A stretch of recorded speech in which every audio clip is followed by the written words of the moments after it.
Hello and welcome back to the SecurityMetrics podcast. I'm Jen Stone. I'm a principal security analyst here at SecurityMetrics. Super excited to talk to our guest today. Her name is Dr. Eman El-Sheikh. She is the director and professor at the Center for Cybersecurity at the University of West Florida. I had to write that down because, wow, that is a lot. Will you please tell us a little bit about yourself, your background? Sure, and it's great to talk with you, Jen. Thank you so much for the opportunity and for the opportunity to kind of discuss and chat about cyber education and training and the importance of it. I have been at the University of West Florida for almost 20 years now. Wow. I guess time flies when you're having fun. Yeah.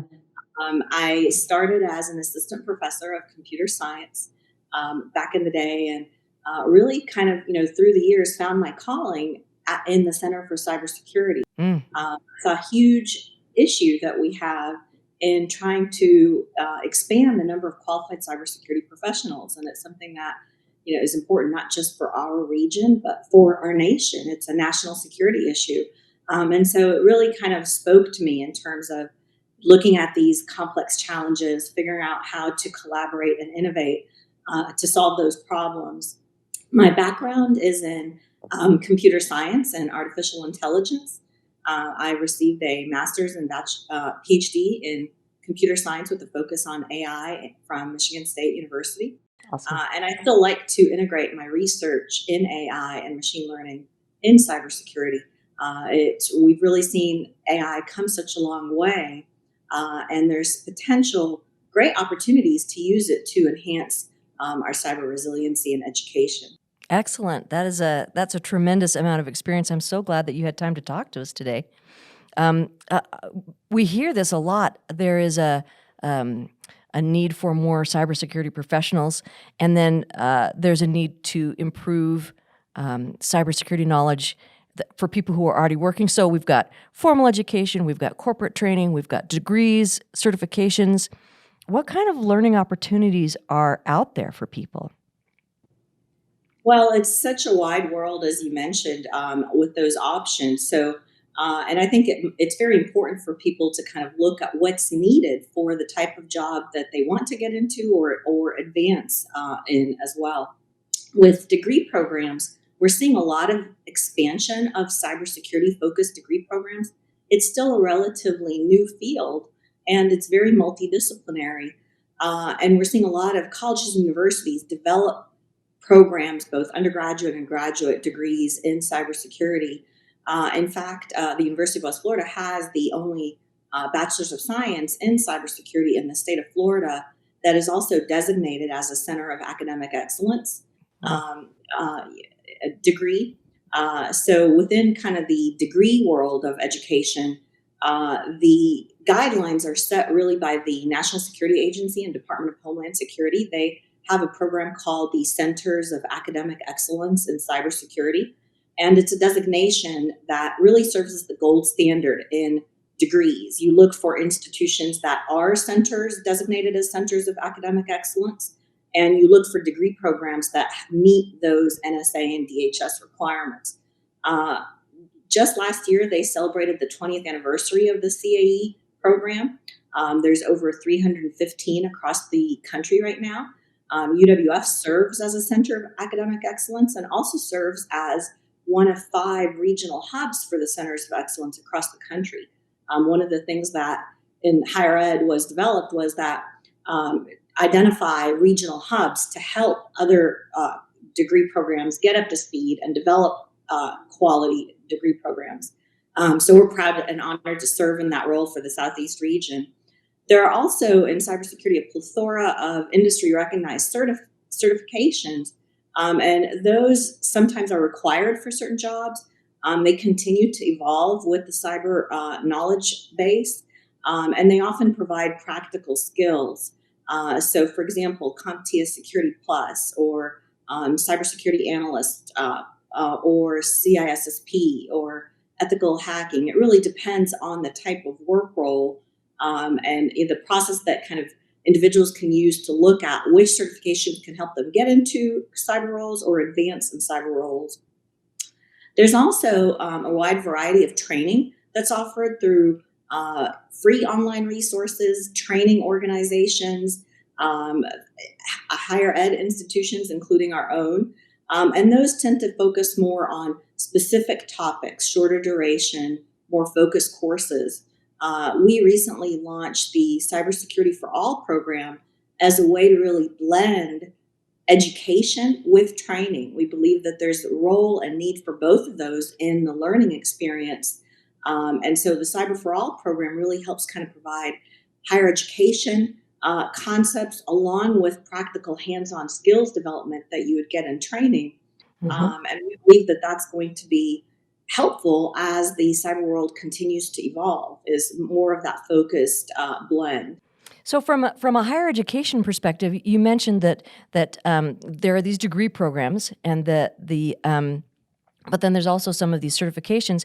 Is there a crossover there where in a higher education program you can actually get the certification as well? Yes, in fact, that's something that we do, and I think that's something that the world is looking for more for a focus on really demonstrating competencies. I think the future of learning is going to focus on competencies. We're already seeing that and developing programs that cater to that, and so that exactly kind of addresses what you just asked about, where if you could get a degree but also kind of get the certifications in along the way. That's something that we here are trying to do at UWF, is that integrate those industry certs as part of the degree programs so that students uh, graduate with a degree program, industry recognized certs, and the practical skills as well. And vice versa, we're looking at how we can offer training that focuses on specific shorter needs, focused topics, but also provides credit towards degree programs so that people can keep up with current and emerging job needs, but also work towards degrees, whether it's additional degrees or advanced degrees. Okay. So one of the people that I mentor was just asking me about this the other day, and she said, "Do I need a degree to get a job in cybersecurity, or do I need a certification? Do I need both? Do I need neither?" What from your perspective, what do you think people need in order to get a foot in the door in the job world? That's a great question. And, it might be surprising to hear from somebody who is in higher education, like myself, say that no, you don't need a degree for all types of jobs. And again, it really depends. The cyber field is so diverse and so multidisciplinary in the type of work roles. So you see, for example, a need uh, for entry level positions, really kind of applied skills. And sometimes training along with industry certifications can provide the skills needed for those types of jobs.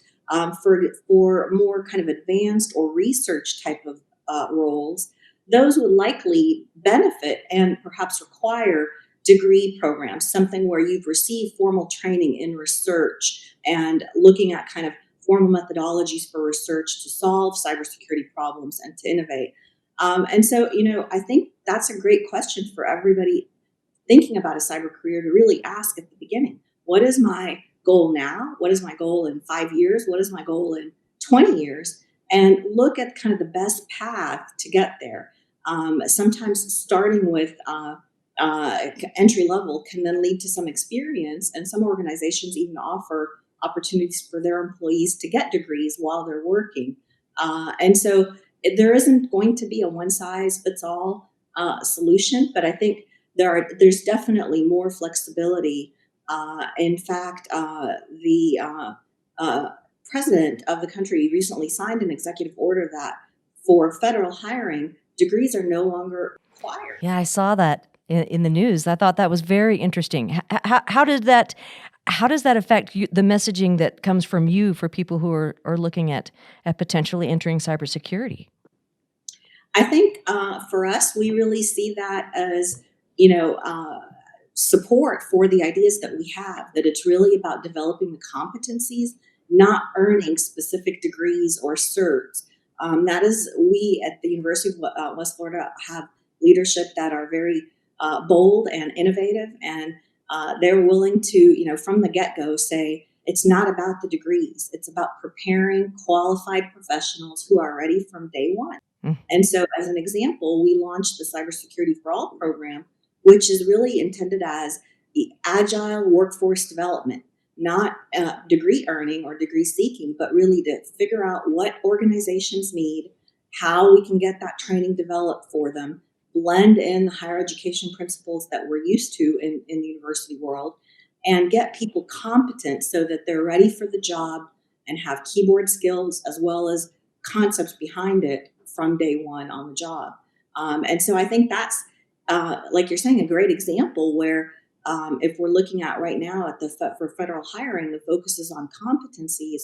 It's a direct message to the higher education world to look at the way that they're the products that they're trying to develop and how that will actually help create more qualified professionals.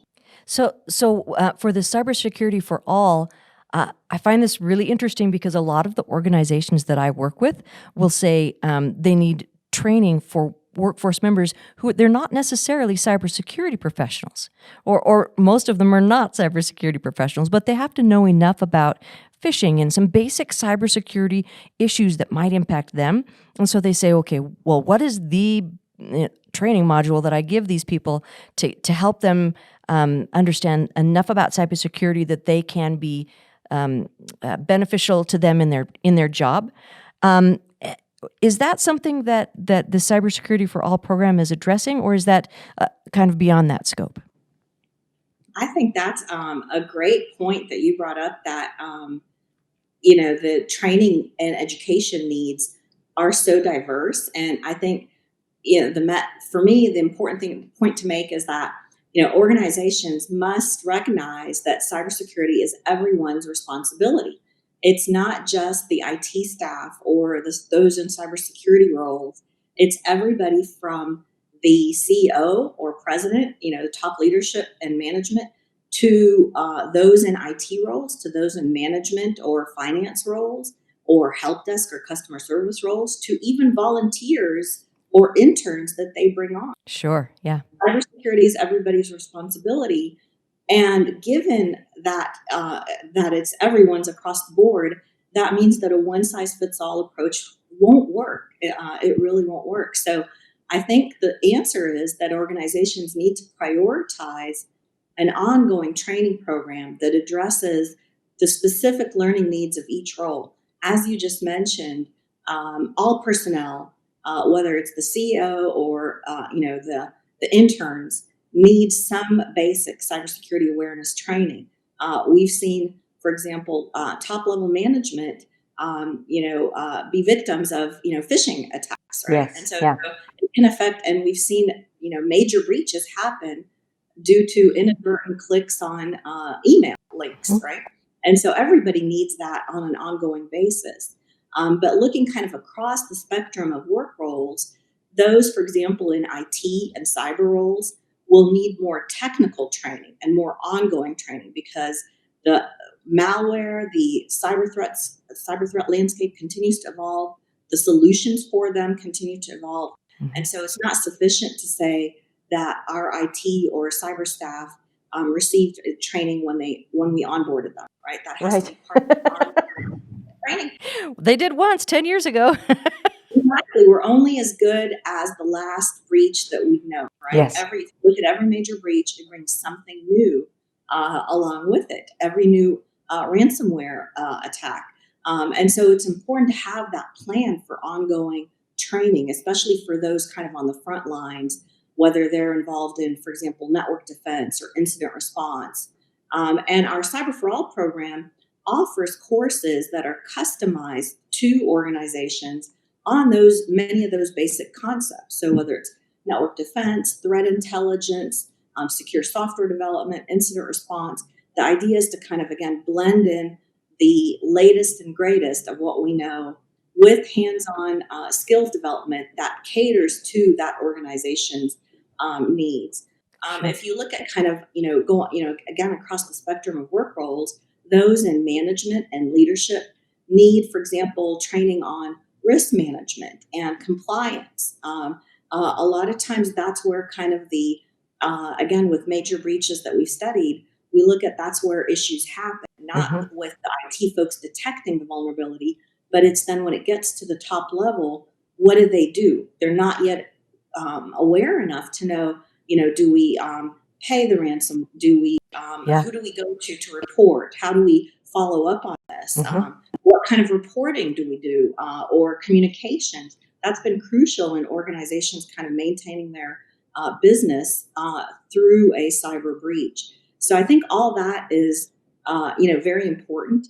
The Another, I think, important point is that I mentioned the cyber threat landscape and knowledge base continue to evolve. Yes. And so organizations need to plan for that ongoing kind of education and training in order to maintain their cyber resiliency. Okay. So one of the things that excellent information. Let me come up with an actual sentence here. You've got my brain buzzing. This is a lot of really good information about how do we get people to elevate their knowledge and skills and abilities at all levels, not just from the IT department kind of putting it on people, or the security department putting it on people, but giving people actual skills they can use. One of the things that I run into occasionally with some of the groups that I work with is that people who are not in IT or security roles will say, I don't need to know this. Just tell me what the process is for my job. But I think that if training just tells them the steps that they should follow, then it deprives them of the ability to maybe think for themselves and really be helpful to not just to the organizations, but to themselves at home. Right. So a lot of the things, if you understand why we don't click on attachments in email that look suspicious, or why we should take a second look at some emails that get us emotionally worked up before we react to them, then we'll know more about how to protect ourselves online, both in the workplace and at home. And it actually can help the people who are less tech savvy to make good decisions, not just at work, but also during in their home life. Yeah, I think that's a great point. That there's really a lot more than just the how, or the how to or the skills. It's about, like you're saying, the why this is important, you know, in your role for the entire organization, as well as beyond that, right? Because sometimes hackers use kind of insecure networks as a way to get to larger targets, right? Yeah, Once they're on the network, then they can get to access other sensitive information from there. So I think understanding that why is very important, especially kind of if we're trying to build a culture of community, a sure. culture of cybersecurity from in the organization as well as in the community.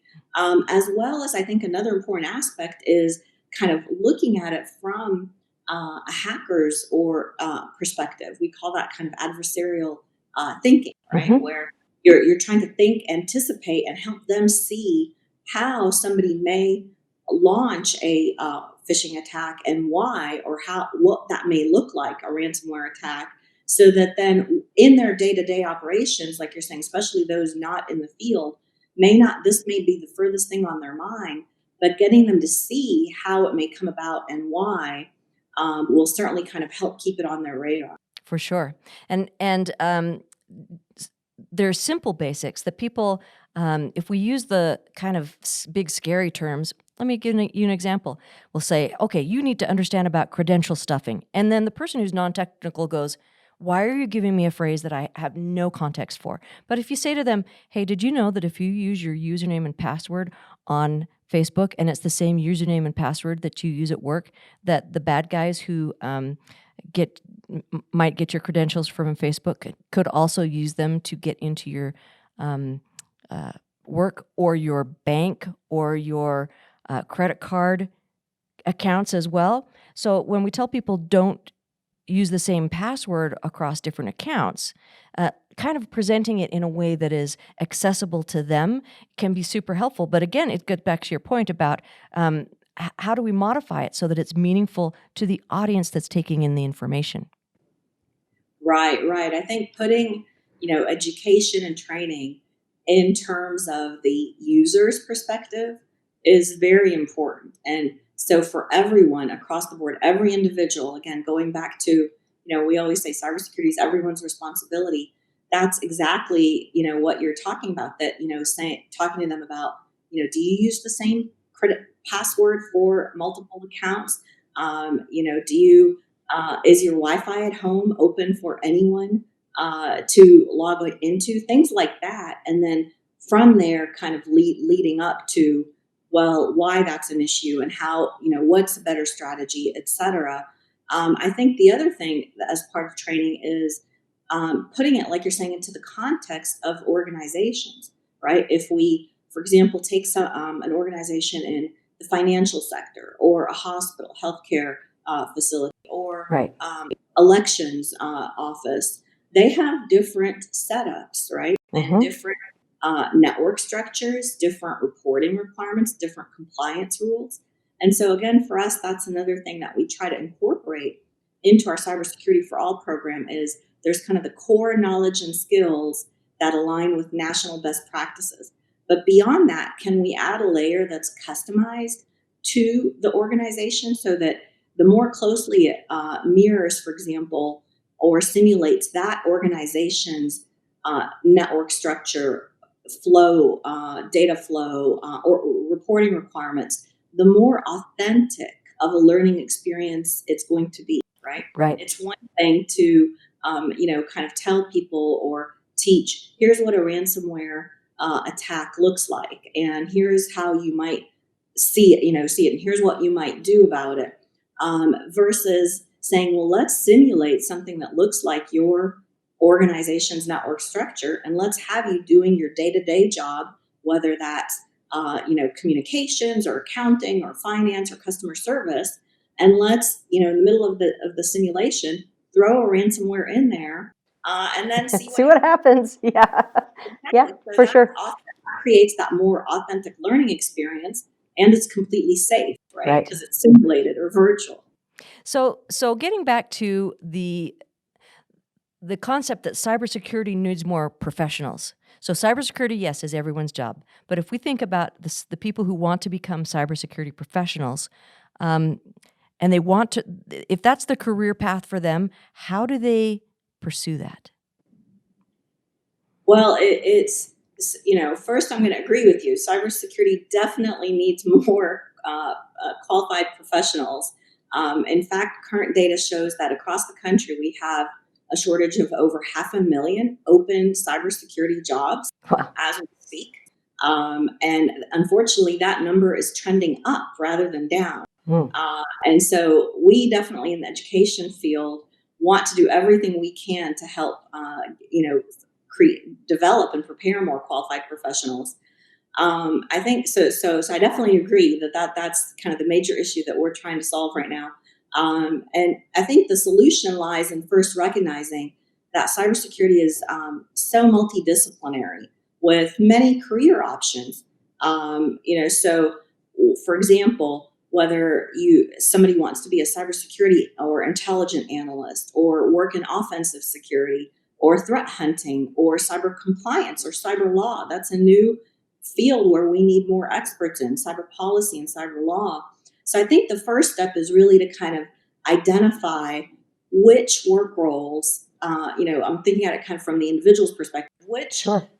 If you say I'm interested in looking at cybersecurity, or I'm interested in getting into a career in cybersecurity, the first step is to really kind of become more familiar with the landscape, the multidisciplinary nature, and find those work roles that speak to you, right? Mhm. That you feel passionate, or you bring expertise or background experience in.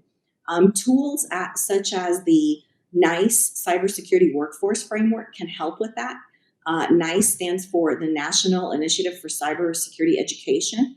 It was developed, it's an organization under the NIST, the National Institute for Standards and Technology, and they have come up with a great framework and tools that categorize job roles, work roles across the cybersecurity field. And so an individual can look on their website, see the different types of jobs, see the types of knowledge and skills needed, see the types of roles that that leads to, and that can help narrow it down. I think the second step is then, once you've kind of narrowed down, I want to be a cybersecurity analyst, or I want to be a information security manager, or I want to work on a red team and do offensive security. Then research those job opportunities. There's so many kind of job posting databases and portals on the web. research and see what specifically are they looking for. Are they looking for degrees in specific majors? Are they looking for specific industry certs? Do they look for type or number of years of experience? And so I think that then sets a more effective pathway for individuals to attain their goal of getting into that cyber career. Is if you start looking at these jobs and they're just asking for example, specific industry certs, then that's your go-to solution. That's what you get. Right. If they say you need a master's degree in, specifically cybersecurity or related field, then, that's going to help as well. Because I think it's always surprising to me, especially with, students, we always encourage them, do your research, right? Look Right. at the kind of opportunities and look at what the needs are and build a plan to get there. And there's a lot of free and online resources as well. I think after that, then, I would say that the focus needs to be developing and documenting competencies, right? Mm-hmm. Even if there are specific degrees or certs required, again, the future of learning and the future of hiring, I firmly believe, is going to focus on competencies. Ultimately, employers want to hire somebody who can demonstrate that they have the right competencies for the job and can, be effective from day one. Right. Mm-hmm. And so that's got to be kind of the key message for those looking to, get into or advance in a cybersecurity role. And I think it's interesting that you say that because I worked with some of the groups that I work with are universities, and every once in a while I'm fortunate to get to speak with like the cybersecurity. Usually they're like clubs of groups of people who are interested in going to cybersecurity. Some of these smaller universities don't have a specific cybersecurity program, but they do have a way to help people forward in that career path. And the last group that I spoke with, they didn't even know what the different types of career paths there were in cybersecurity. So that was their big thing. They said, "What should we do in cybersecurity?" And I said, "Well, what do you like? Do you like working by yourself? Do you like working with a team? What kind of, how does your brain work and what gets you excited?" And so then it was really fun talking to them and kind of breaking down the different pathways that they could follow depending on what they really enjoy. And I think anyone who's interested in cybersecurity needs to know, yeah, cybersecurity is a great field. There's a lot of job opportunities. It is by far my most fun I've ever had in a career path. But there's a lot of different ways to go through it. So you need to figure out exactly what do you want to do, and then then it's easier to figure out how to get there, right? Absolutely. I think you're, right on the mark because even with our own students, I always tell them you are going to be so much more successful if you follow your passion. So that starts with identifying your passion. Right. If you say cybersecurity, it could mean 101 different things. And so it's important to, like you're saying, figure out what you really like. And that could be, by trying it too. It could be by getting in as an intern or volunteer somewhere and seeing what it's like. We really tried to develop a multidisciplinary approach to cybersecurity at the University of West Florida. And the message that we give students is that regardless of what you're interested in, whether it's programming, IT, engineering, policy, law, management, psychology, criminal justice, there are pathways for you to gain that cybersecurity knowledge and skills. And there are great jobs waiting for you on the other side. And we've really, over the years, the Center for Cybersecurity has worked with the academic colleges and departments to infuse cybersecurity across many of our academic programs. So the College of Business, College of Education and Professional Studies, College of Science and Engineering, all have various flavors of cybersecurity programs or minors or certificates so that students can really kind of focus on finding their passion and applying that or using that to support cybersecurity in some way. One of the things that I find interesting is that we talk about how cybersecurity there is a real shortage of qualified people. And at the same time, there's a diversity challenge in cybersecurity, which is getting better. But historically, there has been a pretty good lack of diversity. So it seems like there's an opportunity to open up to people who wouldn't in the past have thought about cybersecurity as a career path and help them on that path. How do we do that? How do we increase diversity and bring in some of the people that we're going to need to fill these jobs? Well, I appreciate you bringing that up because I'm very passionate about trying to enhance diversity in cybersecurity and certainly in STEM more broadly. I'm come from having diverse individuals, diverse thoughts, diverse backgrounds come to the table and develop those collaborative solutions. And I think that education, awareness, and mentoring are crucial elements of that and crucial to enhancing diversity in cybersecurity. To me, I think the most important thing is, we uh, we always talk about and focus on building a culture of cybersecurity from the ground up. And I think that starts with expanding interest and awareness among K through 12 students. Yes. Elementary school students are not too young to start learning about technology. Hmm. Many of them already are using smartphones or tablets. In fact, now with remote working and learning conditions, even elementary and as preschool students are being asked to connect to their classroom or their teacher and stay focused. And so it's important. Our future lies, if we're ever going to kind of meet the deficit and get beyond the deficit in qualified professionals, really starts with building that culture of cybersecurity from the ground up. It doesn't mean going into technical details. It means making sure that they have good, for example, cyber hygiene Hmm. practices. When they use those internet connected devices, are they aware of proper use and good hygiene? Are they aware of potential risks? And also getting their interest piqued from an early age. For example, we launched the Cybersecurity Ambassadors Program a few years ago, where we identify kind of our best and brightest students to go out as peers to schools, elementary schools, middle and high schools, diverse schools in diverse populations, and just show them engaging things about cybersecurity. And it's like you mentioned earlier, trying to relate to them. So Yeah. perhaps asking them, how many of you do use social media, Instagram or Snapchat or things like that, and then showing them potential risks associated with that, and that Hmm. may pique their interest or get them thinking about that. Because it's relatable to them, their interests. Exactly, and I think the more you can relate it, especially that's been shown as a factor to enhancing diversity, is relating the message and the content to diverse groups, right? Right. And so that's very important for us to kind of continue to do in a strategic way.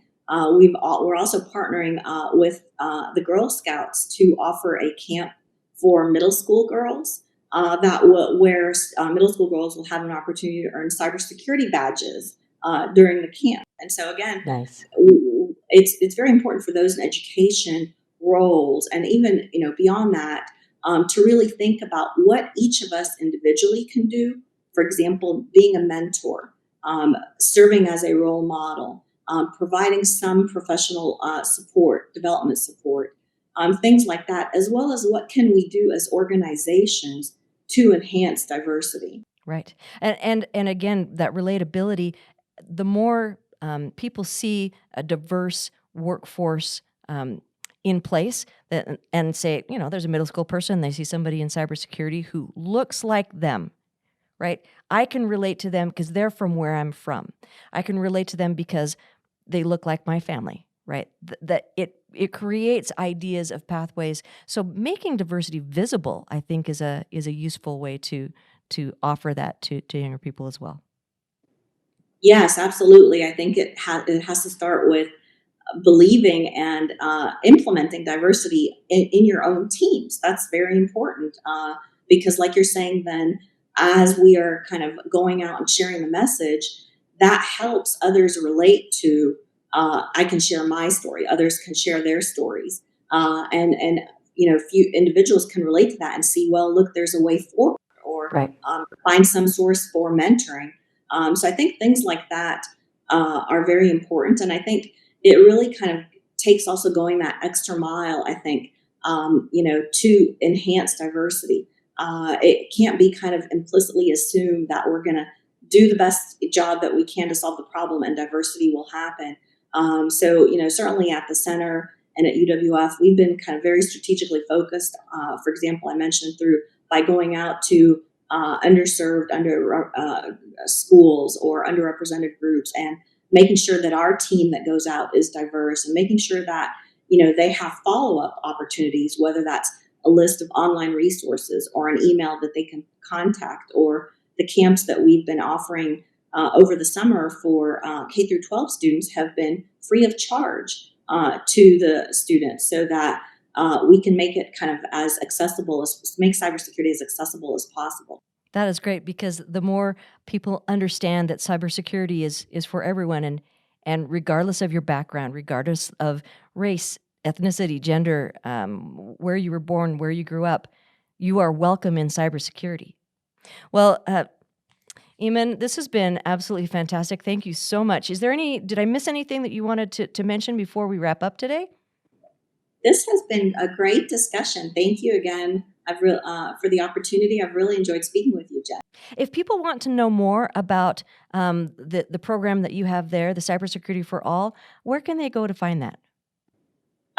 Sure. So if you go to our website, uwf.edu/cybersecurity, that is the link to the Center for Cybersecurity and has information on our Cybersecurity for All program, as well as our educational programs, training, camps, and all the other activities. Terrific. We'll put those links in the show notes as well.